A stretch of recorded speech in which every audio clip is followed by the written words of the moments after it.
ষ্টুডিঅ'ত মই ৰশ্মিতা গোস্বামী বিহুৰ গিনিজ বিশ্ব ৰেকৰ্ডৰ বিহুৱা বিহুৱতীসকলক আনুষ্ঠানিকভাৱে জনাব সন্মান আজি আৰু কাইলৈ জিলাই প্ৰদান কৰা হ'ব সন্মান পত্ৰ আৰু মাননি 11339 গৰাকী বিহুৱা বিহুৱতীক দিব 25000 কোটি টকা 227 গৰাকী আছুতীয়া বিহুৱা আৰু বিহুৱতীকো দিব মাননি প্ৰদান কৰিব মুখ্যমন্ত্ৰীৰ স্বাক্ষৰিত প্ৰমাণ পত্ৰ আজি শোণিতপুৰত মুখ্যমন্ত্ৰীয়ে প্ৰদান কৰিব প্ৰমাণ পত্ৰ আৰু কাইলৈ ডিব্ৰুগড়ত উপস্থিত থাকি সিএমএ প্ৰদান কৰিব প্ৰমাণ পত্ৰ 383 গৰাকী উজা প্ৰশিক্ষকক পৰৱৰ্তী সময়ত গুৱাহাটীত আনুষ্ঠানিকভাৱে সন্মান প্ৰদান কৰা হ'ব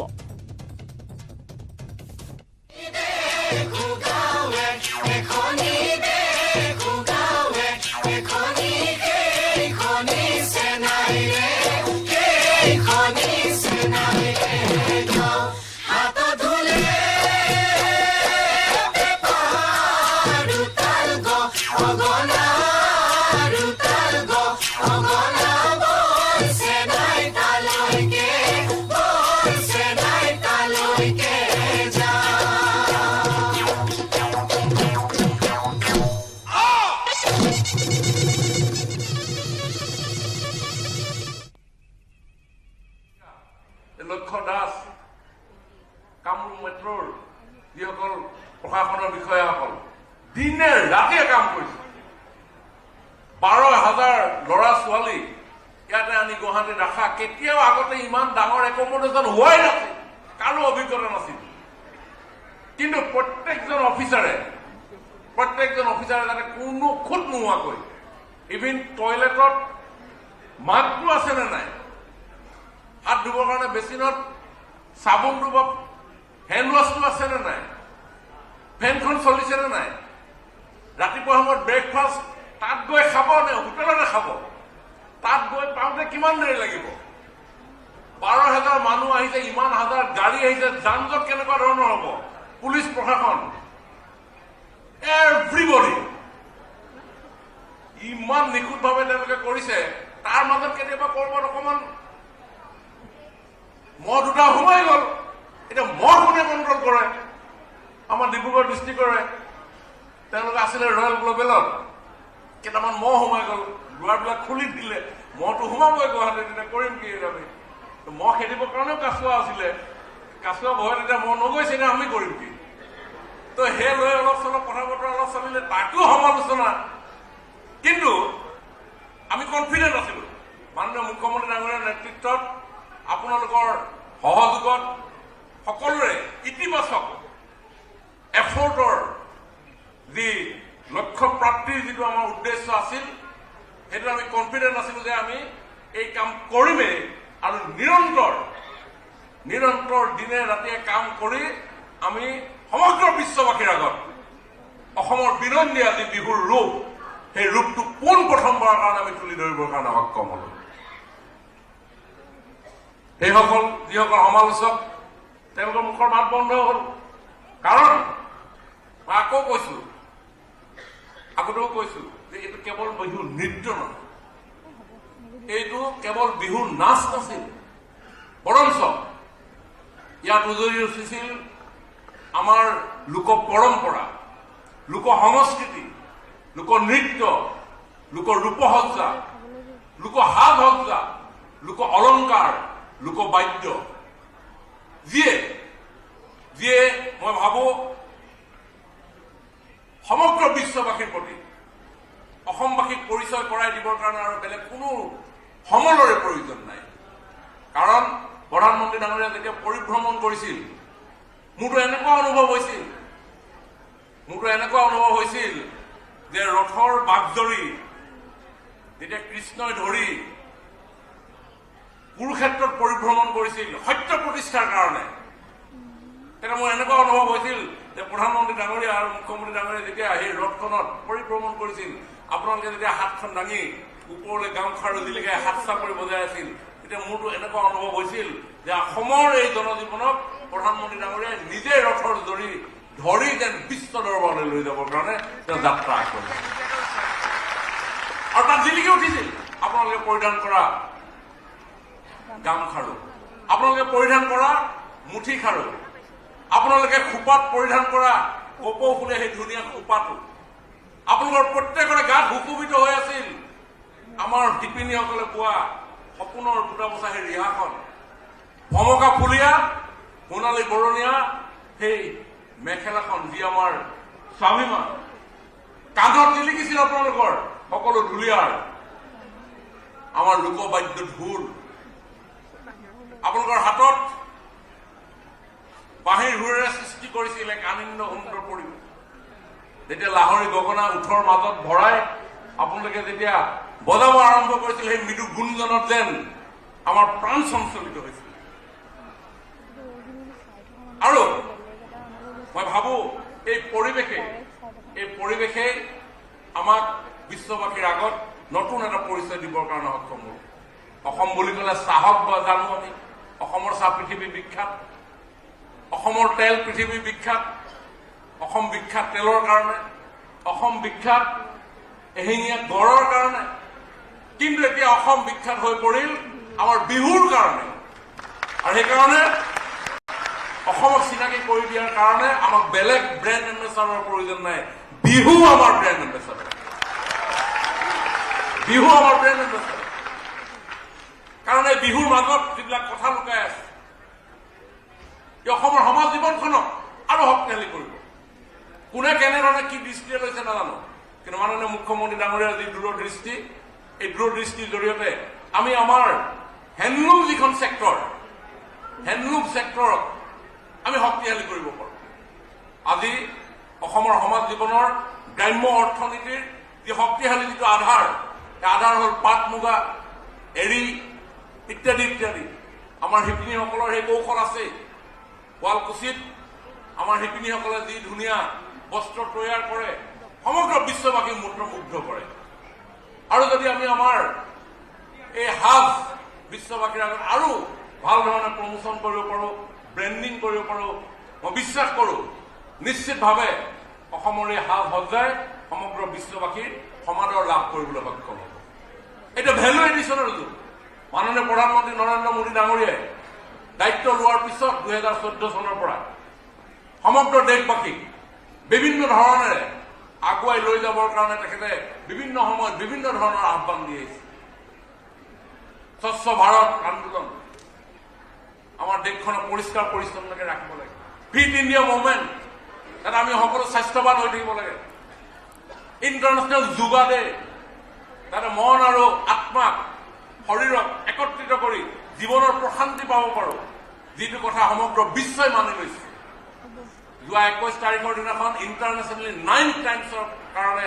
ইণ্টাৰনেশ্যনেল যোগা ডে সমগ্ৰ বিশ্বই পালন কৰিলে। ৱাই? কিয়? কি হৈছে ভাৰতীয় সংস্কৃতি, কি হৈছে অসমৰ সংস্কৃতি? বিবিধতাৰ মাজত প্ৰতিভাত হোৱা আমাৰ সংস্কৃতিৰ বিশ্ববাসীৰ স্বীকৃতি। সেইকাৰণে প্ৰধানমন্ত্ৰী ডাঙৰীয়াই আহ্বান জনাইছে খেলো ইণ্ডিয়া। সেইকাৰণে মাননীয় প্ৰধানমন্ত্ৰী ডাঙৰীয়াই কৈছে make in India, digital India, startup India. আৰু যাৰ ফলশ্ৰুতিত এই কভিড কালত সমগ্ৰ বিশ্ববাসীক প্ৰস্তাৱন কৰি ৰখা কৰোনা ভাইৰাছক প্ৰতিহত কৰিবৰ কাৰণে কোনে প্ৰথম ভেকচিন উলিয়াইছিল? আমাৰ মেক ইন ইণ্ডিয়াৰ শ্লোগানেৰে আমাৰ ভাৰতখনক আগুৱাই লৈ যোৱা আমাৰ ভাৰতে উলিয়াইছিল। আৰু সেইকাৰণে প্ৰধানমন্ত্ৰী ডাঙৰীয়াৰ যি ষ্টাৰ্টআপ ইণ্ডিয়াৰ যি আহ্বান, সেই আহ্বানৰ ফলশ্ৰুতিত আজি আমাৰ নতুন প্ৰজন্মই, আমাৰ নিউ জেনেৰেশ্যনে আজি ষ্টাৰ্টআপক এনেকুৱা এটা পৰ্যায়লৈ লৈ গ'ল, ইণ্ডিভিজুৱেল লেভেলত ছেটেলাইট আমি উৎক্ষেপণ কৰিবৰ কাৰণে সক্ষম হৈছে। আৰু আজি প্ৰদান কৰা হ'ব বিহুৱা বিহুৱতীসকলক 25,000 কৰি। আৰু সেই সন্দৰ্ভত এখন সভাৰ প্ৰায় আছিল পোনপটীয়া সম্প্ৰচাৰ। খবৰ আমি দি যাম, বাতৰি লৈছো এটি বাণিজ্যিক বিৰতি। কেৱল ষ্ট্ৰং নহয়, মাইথান ষ্ট্ৰং, মাইথান ষ্টীল, নিৰ্মাণৰ মানদণ্ড।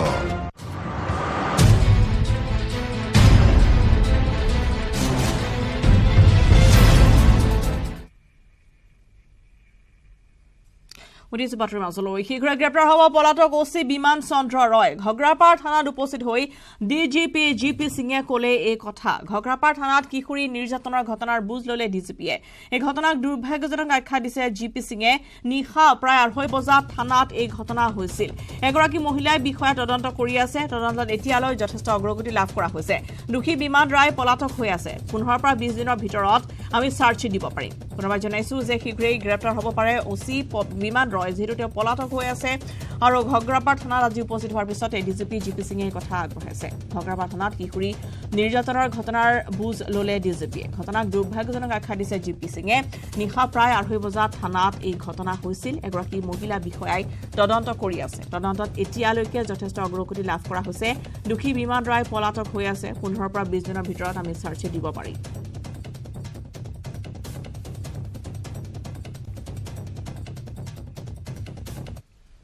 থানাৰ এটা আনফৰ্চুনেট ইনচিডেণ্ট হৈছিলে সেইটো আনফৰ্চুনেট ইনচিডেণ্টত এগৰাকী ছোৱালী নলবাৰীৰ পৰা ইয়াত অনা হৈছিলে ইয়াত ৰাতি ৰখা হৈছিলে আৰু সেই ৰাতি থকা সময়ত প্ৰায় 2:30-3টা মান বজাত এলিগেশ্যনৰ মতে এজন আৰক্ষী বিষয়াই তেওঁক কিছু অবজেকশ্যনেবল ফটো লৈছিলে সেইটো বিষয়ে আমি এটা অলৰেডি কেছ ৰেজিষ্টাৰ কৰিছোঁ কেছ আমাৰ এডিশ্যনেল এছ পি মহিলা এগৰাকী এডিশ্যনেল এছ পি তেখেতে ইনভেষ্টিগেট কৰি আছে এই ইনভেষ্টিগেশ্যন যথেষ্ট অগ্ৰগতি লাভ কৰিছে এতিয়ালৈকে যিটো ইনভেষ্টিগেশ্যন হৈছে সেই ইনভেষ্টিগেশ্যনৰ ভিত্তিত আমি সঠিকভাৱে ক'ব পাৰোঁ যে এইগৰাকী আৰক্ষী বিষয়া ইন্সপেক্টৰ বিমান ৰয় ঘগ্ৰাপাৰ থানাৰ তদন্তীন ওচি আছিলে আৰু তেওঁক এতিয়া আইঅ'য়ে বিচাৰি আছে তেওঁ এতিয়া পলাতক হৈছে এই কেছটো মই ৰিভিউ কৰিছোঁ ৰিভিউ কৰি মই কিছুমান ডাইৰেকশ্যন দিছোঁ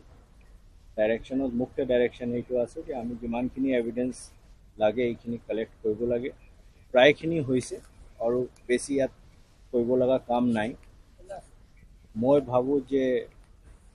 15-20 দিন খুব বেছি 1 মাহৰ ভিতৰত আমি সেইটো চাৰ্জশ্বিট দাখিল কৰিব পাৰিম আৰক্ষী বিষয়াগৰাকীক যোৱাকালি যিটো ৰিপৰ্ট আহিছিলে DIG CWR আৰু SPৰ সেইটোৰ ওপৰত ভিত্তি কৰি যোৱাকালি মই DGP হিচাপে সিদ্ধান্ত লৈছোঁ যে তেওঁ যিটোকে পলাতক হৈ আছে আৰু প্ৰেক্টিকেলি আজি ডেটত সেইটো পচিবল নহয় যে ডিপাৰ্টমেণ্টেল প্ৰচিডিংটো কৰিব পৰা যায় আৰু যিটোকে তেওঁৰ এগেইনষ্ট যিখিনি এলিগেশ্যন আছে সেই এলিগেশ্যন বহুত চিৰিয়াছ এলিগেশ্যন অফ মিছকণ্ডাক্ট যোৱাকালি ৰাতি তেওঁক ছাৰ্ভিচৰ পৰা মই বৰ্খাস্ত কৰিছোঁ আৰু মই আশা কৰিছোঁ যে আৰক্ষীয়ে তেওঁক গ্ৰেপ্তাৰ কৰিবলৈ খুব সোনকালে সক্ষম হ'ব কিবা কাৰণত যদি অলপ সময় লাগে তেতিয়াও মই আইঅ'ক ইনষ্ট্ৰাকশ্যন দিছোঁ যে তেখেতক এবস্কণ্ডাৰ ডিক্লেয়াৰ কৰি প্ৰক্লেইমড অফেণ্ডাৰ হিচাপে আইনগত ব্যৱস্থা ল'ব লাগে অত্যন্ত দুখৰ কথা আৰু মই আমাৰ যিখিনি আৰক্ষী পৰিয়াল আছে অসমৰ চবকে সেইটো এনেকুৱা এটা ইনচিডেণ্টৰ পৰা এটা এক্সাম্পল হিচাপে লৈ নিজৰ থানা আউটপোষ্ট আৰু নিজৰ পাব্লিকৰ লগত যিটো ব্যৱহাৰ সেইটো হাইয়েষ্ট ষ্টেণ্ডাৰ্ড ৰাখিবলৈ আহ্বান জনাইছোঁ আৰু ডাইৰেকশ্যন দিছোঁ এটা কথা মই ক'ব বিচাৰিছোঁ যে অসম আৰক্ষী কোনো পধ্যেই মহিলা আৰু শিশুৰ ক্ষেত্ৰত কোনো কম্প্ৰমাইজ নকৰে I remain firmly committed to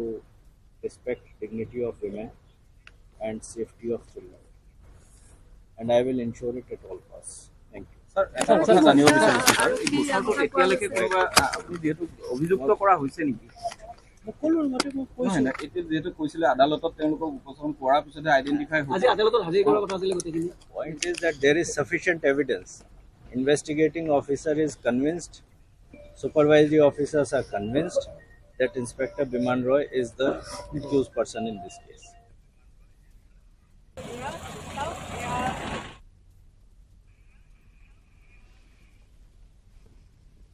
আৰু সেয়া আছিলে ডিজিপি জিপি সিঙৰ ভাষ্য আৰু 15 পৰা 20 দিনৰ ভিতৰতে তেওঁলোকে চাৰ্জশ্বিট দাখিল কৰাৰ কথা উল্লেখ কৰিছে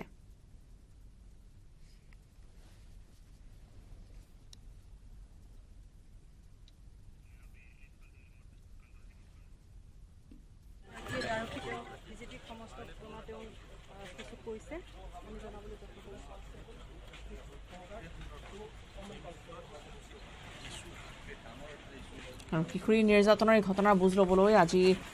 ঘগ্ৰাপাৰ থানাত উপস্থিত হয় ডিজিপি জিপি সিং আৰু শীঘ্ৰেই বিমান চন্দ্ৰক গ্ৰেপ্তাৰ কৰা হ'ব যিহেতু তেওঁ নিশাৰ ভাগত এক টুইট কৰি সেই কথা উল্লেখ কৰিছে যে বিমান চন্দ্ৰক ইতিমধ্যে বৰ্খাস্ত কৰা হৈছে আৰু যিগৰাকীয়ে বিমান চন্দ্ৰৰে সন্ধান দিব পাৰিব যিহেতু তেওঁ এতিয়া পলাতক অৱস্থাত আছে তেওঁক আৰ্থিক পুৰস্কাৰ ঘোষণা কৰাৰ কথা উল্লেখ কৰা হৈছে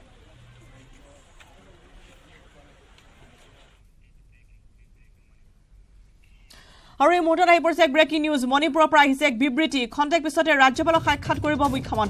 মুখ্যমন্ত্ৰী এন বীৰেন সিঙে সাক্ষাৎ কৰিব ৰাজ্যপালক 1 বজাত ৰাজ্যপাল অনুসুয়া উইকেক সাক্ষাৎ কৰিব দিল্লীৰ পৰা উভতিয়ে ৰাজ্যপালক সাক্ষাৎ বিচাৰিছে সিঙে পুনৰবাৰ জনাইছো মণিপুৰৰ বিবৃতি খন্তেক পিছতে ৰাজ্যপালক সাক্ষাৎ কৰিব মুখ্যমন্ত্ৰী এন বীৰেন সিঙে সাক্ষাৎ কৰিব ৰাজ্যপালক 1 বজাত ৰাজ্যপাল অনুসুয়া উইকেক সাক্ষাৎ কৰিব দিল্লীৰ পৰা উভতিয়ে ৰাজ্যপালৰ সাক্ষাৎ বিচাৰিছে সিঙে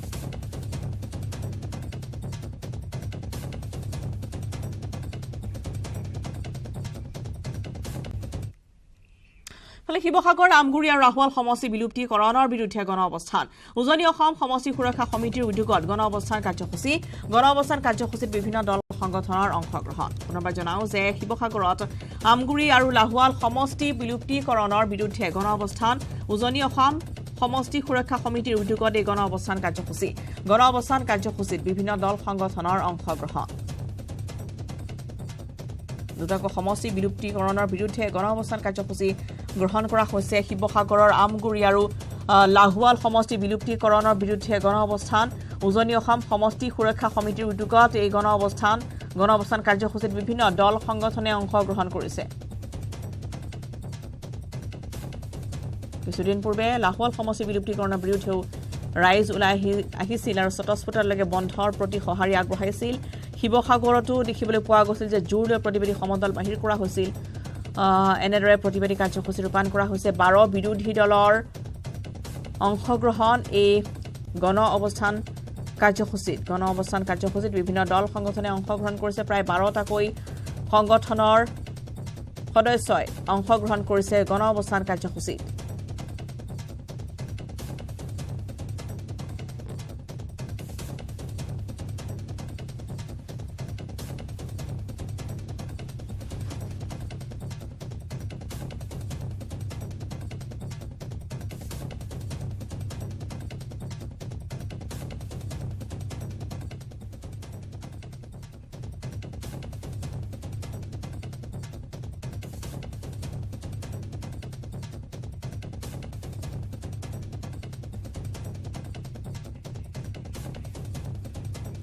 আৰু বৰ্তমান এই অৱস্থান ধৰ্মঘট কাৰ্যসূচীত উপস্থিত আছে আমাৰ শিৱসাগৰ সাংবাদিক প্ৰদীপ গগৈ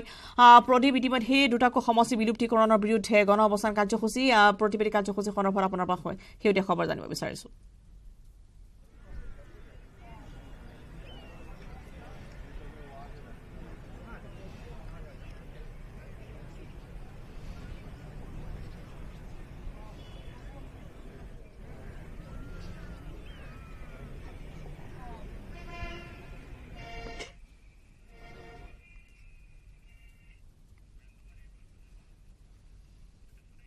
আৰু শিৱসাগৰত আমগুৰি আৰু লাহুৱাল সমষ্টি বিলুপ্তিকৰণৰ বিৰুদ্ধে গণ অৱস্থান কাৰ্যসূচী আমি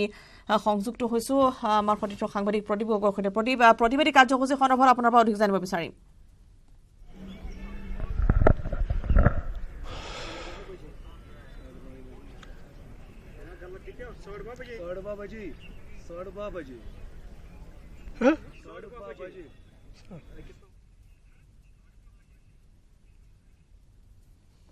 আৰু দেখিবলৈ পোৱা গৈছে শিৱসাগৰত আমগুৰি আৰু লাহুৱাল সমষ্টি বিলুপ্তিকৰণৰ বিৰুদ্ধে গণ অৱস্থান কাৰ্যসূচী উজনি অসম সমষ্টি সুৰক্ষা সমিতিৰ উদ্যোগত এই গণ অৱস্থান কাৰ্যসূচীত বিভিন্ন দল সংগঠনে অংশগ্ৰহণ কৰিছে যিহেতু দেখিবলৈ পোৱা গৈছে যে লাহুৱাল সমষ্টি বিলুপ্তিকৰণৰ বিৰুদ্ধে কিছুদিন পূৰ্বেও লাহুৱালত সকলোৱে স্বতঃস্ফূৰ্ত বন্ধ দিছিল স্থানীয় ৰাইজে বন্ধ কৰিছিল তেওঁলোকে কৈছিল যে দীৰ্ঘদিনীয়া যিসমূহ সমস্যা আছে সেইসমূহ সমস্যা সমাধান নকৰাকৈ এনেদৰে সমষ্টি বিলুপ্তিকৰণ কৰা হ'ল যাক লৈ এনেকৈ ক্ষোভ আৰু অসন্তুষ্টি ব্যক্ত কৰা পৰিলক্ষিত হৈছে লগতে শিৱসাগৰতো দেখিবলৈ পোৱা গৈছিল যে কিছুদিন পূৰ্বে তৃণমূল কংগ্ৰেছৰ তৰফৰ পৰাও তাতে প্ৰতিবাদী কাৰ্যসূচী গ্ৰহণ কৰিছিল আৰু তৃণমূল কংগ্ৰেছৰ সভাপতি ৰিপুণ বৰা তাত উপস্থিত হৈ প্ৰতিবাদ কাৰ্যসূচীত অংশগ্ৰহণ কৰিছিল আৰু ইতিমধ্যে লাহোৱাল সমষ্টি বিলুপ্তিকৰণৰ বিৰুদ্ধে এনেদৰে গণ অৱস্থান কাৰ্যসূচী ৰূপায়ণ কৰা হৈছে গণ অৱস্থান কাৰ্যসূচীত উপস্থিত আছে ৰাজ্যৰ দলৰ সভাপতি অখিল গগৈ CPI অসম জাতীয় পৰিষদৰ প্ৰতিনিধি এনেদৰে 12টাকৈ দল সংগঠনৰ প্ৰতিনিধি তাত উপস্থিত হোৱা বুলি জানিব পৰা গৈছে আৰু সকলোৱে এই সমষ্টি বিলুপ্তিকৰণক লৈ তেওঁলোকে ক্ষোভ অসন্তুষ্টি ব্যক্ত কৰিছে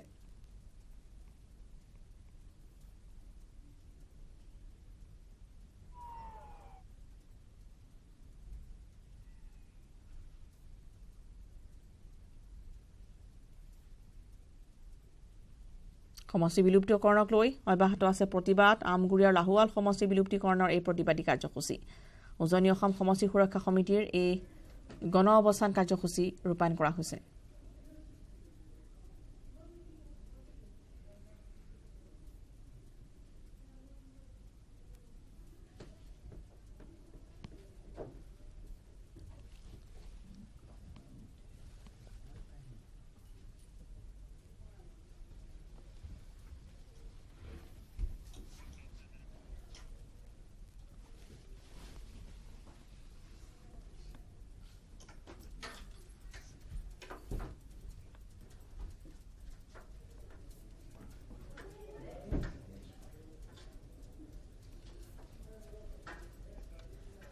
আৰু 12টাকৈ দল সংগঠনৰ প্ৰতিনিধি তাত উপস্থিত আছে গণ অৱস্থান কাৰ্যসূচীত বিভিন্ন দল সংগঠনে অংশগ্ৰহণ কৰিছে 12 বিৰোধী দলৰ শিৱসাগৰত এই গণ অৱস্থান কাৰ্যসূচী উজনি অসম সমষ্টি সুৰক্ষা সমিতিৰ উদ্যোগত গণ অৱস্থান কাৰ্যসূচীত বিভিন্ন দল সংগঠনৰ অংশগ্ৰহণ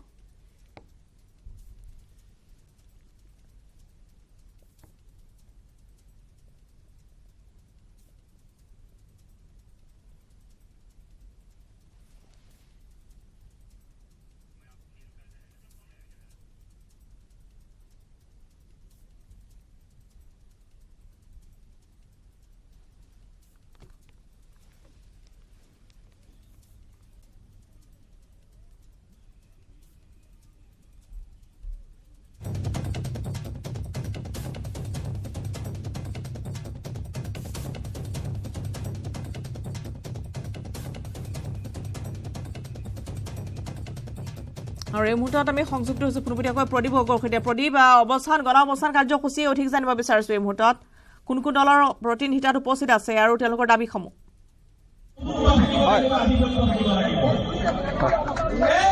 আচলতে মই পোনপ্ৰথমে এই দৃশ্য দেখুৱাইছোঁ উজনি অসম সমষ্টি সুৰক্ষা সমিতিৰ উদ্যোগত এই ধৰণে আজি প্ৰতিবাদী কাৰ্যসূচী ৰূপায়ণ কৰা হৈছে শিৱসাগৰ জিলাৰ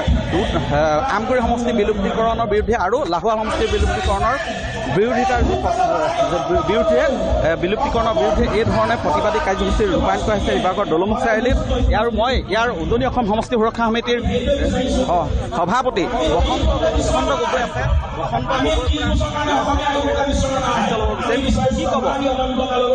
উজনি অসম সমষ্টি সুৰক্ষা সমিতিৰ উদ্যোগত শিৱসাগৰত প্ৰতিবাদ হৈ আছে প্ৰতিবাদ হ'ব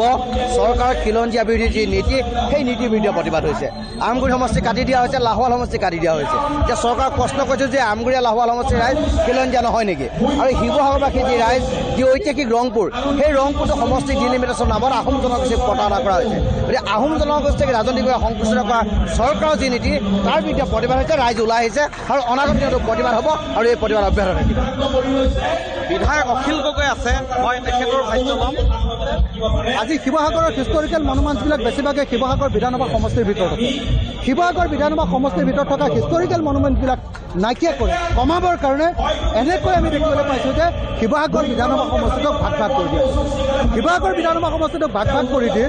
যদি আজি হিষ্টৰিকেল মনুমেণ্টছবিলাক বিভক্ত বা বিস্তাৰিত কৰি দিয়ে তেতিয়াহ'লে শিৱসাগৰক আমি ৱৰ্ল্ড হেৰিটেজ চাইট কৰিব নোৱাৰিম এই কামটো কৰিবৰ কাৰণে বিজেপিয়ে আমাৰ ওপৰত চাৰ্জিকেল ষ্ট্ৰাইক কৰিছে দ্বিতীয় বস্তুটো হ'ল এডমিনিষ্ট্ৰেটিভ প্ৰশাসনিক কুশলতাৰ পিনৰ পৰা ই সাংঘাতিক ধৰণৰ দিগদাৰত পৰিণত হ'ব কাৰণ শিৱসাগৰ বিধানসভা সমষ্টিটো ভাগ কৰি ইয়াৰ SP অফিচটো আমি দেখিছোঁ আজি SP অফিচটো আমাৰ হাতৰ পৰা কাঢ়ি নি দিৱস দিব খোজা হৈছে আজি জিলা পৰিষদৰ অফিচটো দিৱস দিব খোজা হৈছে আজি জিলা পৰিষদৰ অফিচটোৱে কেৱল নহয় লগতে PICৰ অফিচটো আপোনাৰ জুডিচিয়েল মেজিষ্ট্ৰেটৰ অফিচবিলাক এই আটাইবিলাক অফিচ আমি দেখিবলৈ পাইছোঁ যে এটা এটাকৈ অফিচ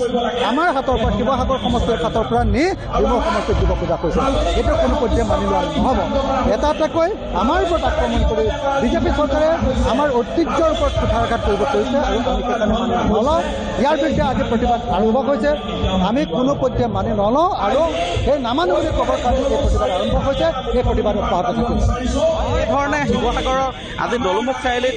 প্ৰতিবাদ সাব্যস্ত কৰা হৈছে। বিভিন্ন ঠাইৰ পৰা প্ৰাণ আহিছে এই প্ৰতিবাদকাৰীসকল। যিহেতু কোনো কাৰণতে উজনিৰ পৰা এই শিৱসাগৰ জিলাৰ আমগুৰি সমষ্টি কোনো কাৰণতে বিলুপ্তকৰণ কৰিবলৈ দিয়া নহ'ব বুলি হুংকাৰ দিছে। সেইদৰে লাহোৱাল সমষ্টি কোনো কাৰণত বিলুপ্তিকৰণ কৰিবলৈ দিয়া নহ'ব বুলি হুংকাৰ দিছে। মই আৰু এগৰাকী আছে উজনি অসম মুছলিম কল্যাণ পৰিষদৰ মনিৰুল ইছলাম বৰা, কি ক'ব? আমি উজনি অসমৰ লাহোৱাল আৰু ঐতিহাসিক আমগুৰি সমষ্টি বিলুপ্তিকৰণ উজনি অসমৰ ৰাইজে মানি নলয়। তাৰ লগতে এটা কথা মুখ্যমন্ত্ৰীক আমি জনাই দিছোঁ যে অসমত আহোম আৰু খিলঞ্জীয়া মুছলমানৰ কাৰণে নামনি অসমৰ যিসকল সাজু যিসকল সমষ্টি আছিলে এই সমষ্টিসমূহ বিলুপ্তকৰণৰ কাৰণে যি চেষ্টা কৰিছে হিন্দু বাংলাদেশীৰ কাৰণে এই সমষ্টিসমূহ বিলুপ্তকৰণৰ কাৰণে আমি তীব্ৰ প্ৰতিবাদ কৰি আছোঁ আৰু কৰি যাম আৰু এই ড্ৰাফ্টখন কেঞ্চেল নোহোৱালৈকে প্ৰতিবাদ চলি থাকিব। হয়, এই ধৰণে আজি ব্যাপক প্ৰতিবাদী কাৰ্যসূচী ইয়াত গণ অৱস্থান কাৰ্যসূচী ৰূপায়ণ কৰা হৈছে আৰু কিছু সময় পিছতে 12টা বিৰোধী ৰাজনৈতিক দলৰ প্ৰতিনিধিয়ে অংশগ্ৰহণ কৰিবহি এই কাৰ্যসূচীত। বিৰোধী দলৰ উপদলপতি ৰকিবুল হুছেইন, সেইদৰে দেৱব্ৰত শইকীয়া আহি উপস্থিত হ'বহি। সেইদৰে বিভিন্ন ৰাজনৈতিক দল আহিব। চিতু বৰুৱা আছে অসম জাতীয় সংগ্ৰামী সেনাৰ সভাপতি, কি ক'ব? প্ৰথম কথা হৈছে এই খচৰাখন সম্পূৰ্ণ খিলঞ্জীয়া পৰিপন্থী, জনগোষ্ঠী পৰিপন্থী আৰু এই খচৰাখন যদি কাৰ্যকৰী হ'বলৈ হয় তেতিয়াহ'লে অসমীয়া জাতি আয়োগৰেখা একেবাৰে চকু চাপি আহিব আৰু অসমীয়া জাতিটো মৰিশালীত পৰিণত হ'ব আৰু জনগোষ্ঠীসমূহ সম্পূৰ্ণৰূপে মেৰুদণ্ডহীন হৈ পৰিব। কাৰণ এই খচৰাখনত আপোনালোকে দেখা পাব যে যিসমূহ সমষ্টিত খিলঞ্জীয়া মানুহে নিৰ্ণায়ক ভূমিকা গ্ৰহণ কৰি আছিলে এই সমষ্টিসমূহ বিলুপ্ত কৰি দিয়া হৈছে আৰু যিসমূহ সমষ্টিত জনগোষ্ঠীসমূহৰ প্ৰাধান্যতা আছিলে সেই সমষ্টিসমূহ জনগোষ্ঠীৰ মানুহৰ ভোটাৰ ৰাইজক সম্পূৰ্ণৰূপে ভাগ ভাগ কৰি দিয়া হৈছে। গতিকে আমাৰ স্পষ্ট কথা, এই খচৰাখন আমি কোনো কাৰণতে মানি ল'ব নোৱাৰোঁ। কাৰোবাৰ ৰাজনৈতিক ভৱিষ্যত সুৰক্ষিত কৰিবৰ কাৰণে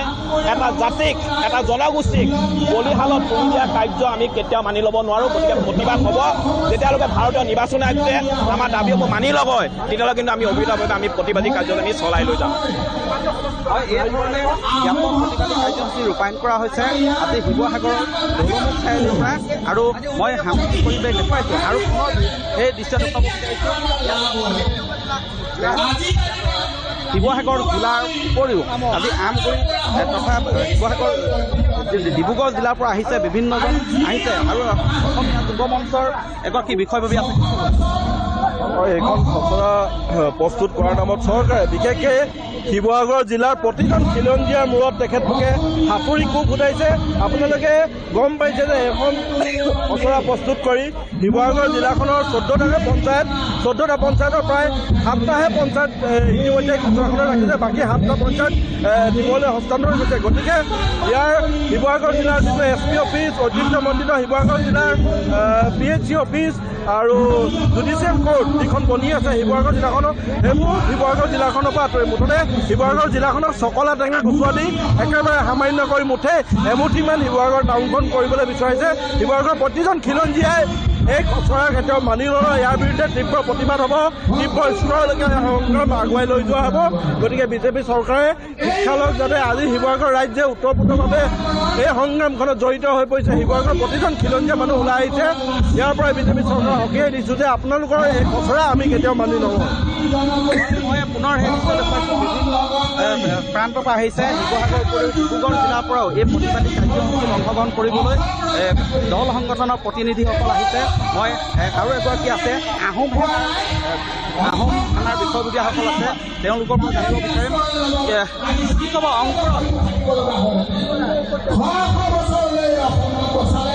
বঙালীক সুৰক্ষা দিয়া আৰু লগতে বঙালী হিন্দুক সুৰক্ষা দিয়া, লগতে হিমন্ত বিশ্ব শৰ্মাৰ নিজৰ যিটো কোম্পানী আছে যিকেইজনে বিজু চচা আৰু তেওঁৰ দাদা ব্ৰিগেডটোক সুৰক্ষা দিয়াৰ স্বাৰ্থত গোটেই এখন বনোৱা হৈছে। আৰু অশোক সিংঘালে অসমৰ খিলঞ্জীয়া কোন সেইটো নিৰ্ধাৰণ কৰিব, এইটো আমি মানি নলওঁ। এইখন খচৰা কোনো কাৰণতে আমি মানি নলওঁ। শিৱসাগৰৰ পৰা আন্দোলন হৈছে, আগন্তুক দিনত এই শিৱসাগৰে তেওঁলোকৰ এই খচৰাখন ব্ৰহ্মপুত্ৰত দলিয়াই দিয়াব। কথাটো এইটোৱে আৰু আমি চি যাবলৈ সময়তে এটা কথা কৈছিলোঁ যে নাগৰিকত্ব সংশোধনী আইনে অসমলৈ কেৱল মাত্ৰ হিন্দু বাংলাদেশীসকলক বৰপিৰা পাৰি দিব আৰু সেই কথা ইতিমধ্যে প্ৰমাণিত হৈছে। নিৰ্বাচন আয়োগে যিখন খচৰা প্ৰস্তুত কৰিছে এই খচৰাখনত এটা কথা স্পষ্ট হৈ পৰিছে, কেৱল মাত্ৰ হিন্দু বাংলাদেশীসকলক অসমত ৰাজনৈতিকভাৱে প্ৰতিষ্ঠা কৰিবৰ কাৰণেই আৰু বিজেপি দলটোৰ ভোট বেংক প্ৰতিষ্ঠা কৰিবৰ কাৰণেই এই সমষ্টি নিৰ্ধাৰণৰ প্ৰক্ৰিয়াটো আৰম্ভ হৈছে। এখন খচৰা প্ৰস্তুত কৰা হৈছে। আহোম স্বৰ্গদেউসকলৰ 600 বছৰীয়া ৰাজত্বৰ ইতিহাস, সোণালী ইতিহাস বহন কৰা এইখন শিৱসাগৰৰ সদৰ সমষ্টিটো আজি ভাঙি তছনছ কৰি দিয়া হৈছে। ইয়াত বসবাস কৰা বিভিন্ন জাতি জনগোষ্ঠীসমূহৰ মাজত এটা সাম্প্ৰদায়িক বিষ বাষ্প বিয়পাই দিয়া হৈছে। এই কথা কোনো কাৰণতে মানি লোৱা নহ'ব। এইখন সম্পূৰ্ণ এখন খিলঞ্জীয়া বিৰোধী খচৰা। এই খচৰাখন বাতিল কৰিব লাগিব আৰু আমাক শিৱসাগৰ সমষ্টিটো সম্পূৰ্ণৰূপে ঘূৰাই দিব লাগিব। আমগুৰি সমষ্টি, লাহোৱাল সমষ্টি আমাৰ উজনি অসমৰ বিলুপ্ত হৈছিলে, এইকেইটা সমষ্টি আমাক ঘূৰাই দিব লাগিব। আৰু যিকেইটা ৰাজনৈতিক বিৰোধী দলে আজিৰ তাৰিখত খচৰাখনৰ বিৰোধিতা কৰিছে, এই সমূহ বিৰোধী ৰাজনৈতিক দলক আমি অসমৰ জাতি জনগোষ্ঠীয় সংগঠনসমূহে আজিৰ এই প্ৰতিবাদী কাৰ্যসূচীত সমৰ্থন আগবঢ়াইছোঁ আৰু লগতে আমি বিজেপি দলটোক আজিৰ তাৰিখত প্ৰত্যাহ্বান জনাইছোঁ। যদি আপোনালোকে এইখন খচৰা বাতিল নকৰে তেতিয়াহ'লে আজিৰ তাৰিখত এই আন্দোলন আৰম্ভ হৈছে। কেৱল মাত্ৰ শিৱসাগৰতে নহয়, সমগ্ৰ অসমতে এই আন্দোলনখন কিন্তু বিয়পাই দিয়া হ'ব। আৰু যিসকল নেতৃত্বত আছে তেওঁলোকৰ পৰা মই জানিব বিচাৰিম, আচলতে যদিহে সমষ্টি আপোনালোকৰ দাবী মানি নলয় কি ক'ব?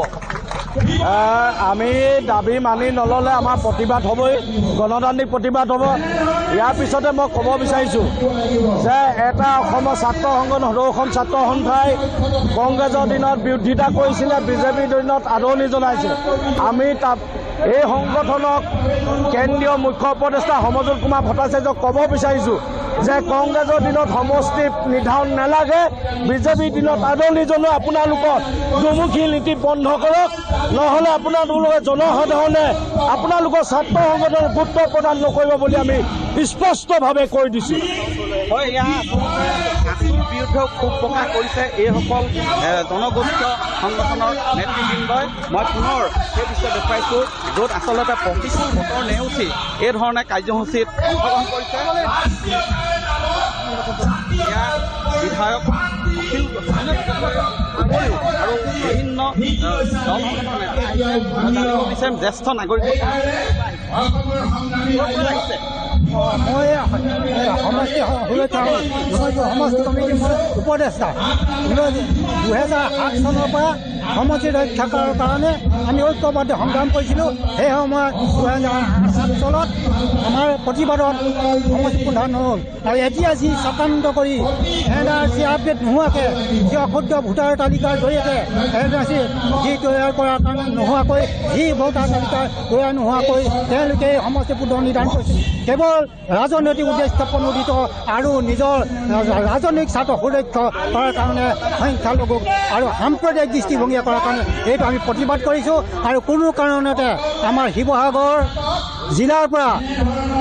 জিলাৰ যিটো অন্তৰ্গত আগৰ সমষ্টিৰ যিবিলাক মৌজা সেইবিলাক কাটি দিয়াটো আমি কেতিয়াও বিৰোধিতা নকৰোঁ। লাহোৱাল সমষ্টি বিলোপটো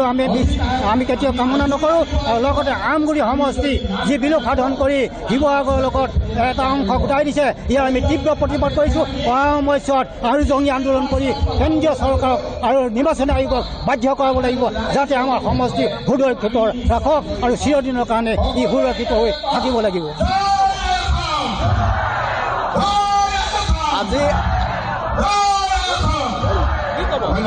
আচলতে আজি এই প্ৰতিবাদ অসম চৰকাৰৰ, ভাৰত চৰকাৰৰ যি আমাৰ জনগণ বিৰোধী যি সিদ্ধান্ত, এই সমষ্টি বিলুপ্তিকৰণ কৰাৰ যি সিদ্ধান্ত, ইয়াক আমি বাতিল কৰিবৰ কাৰণে কৈছোঁ। শুদ্ধ NRC প্ৰকাশ কৰি তেওঁলোকে এই সমষ্টি পুনৰ নিৰ্ধাৰণ কৰক 2026 তাৰিখে, তাত ক'বলগীয়া আমাৰ একো নাই। কিন্তু মিছলীয়া মুখ্যমন্ত্ৰী হিমন্ত বিশ্ব শৰ্মাই মিছাতেই তেওঁ খিলঞ্জীয়া সুৰক্ষিত হ'ব বুলি কৈছে। যি সময়ত আহোম জনগোষ্ঠী, কোচ ৰাজবংশী, মৰাণ, মটক, চুতীয়াক বঞ্চিত কৰি তেওঁলোকে সমষ্টি পুনৰ নিৰ্ধাৰণ কৰিছে, এই কথা কেতিয়াও সঁচা নহয়। গতিকে এই মিছলীয়া মুখ্যমন্ত্ৰী এই আশ্বাসত অসমবাসী জনগণক ভোজ নাযাবৰ কাৰণে আমি দাবী আহ্বান জনাইছোঁ আৰু এই সিদ্ধান্ত মিচিংকে বাতিল কৰিবৰ কাৰণে আমি দাবী জনাইছোঁ। এই ধৰণে আজি বিভিন্ন প্ৰান্তৰ পৰা আহি ইয়াত সমষ্টি সুৰক্ষা সমিতিৰ এই গণ অৱস্থান কাৰ্যসূচী য'ত ইতিমধ্যে বিধায়ক শিৱসাগৰ বিধায়ক অখিল গগৈকে আদি কৰি 12টাকৈ বিৰোধী দলৰ প্ৰতিনিধিয়ে অংশগ্ৰহণ কৰিছে প্ৰতিবাদী কাৰ্যসূচী।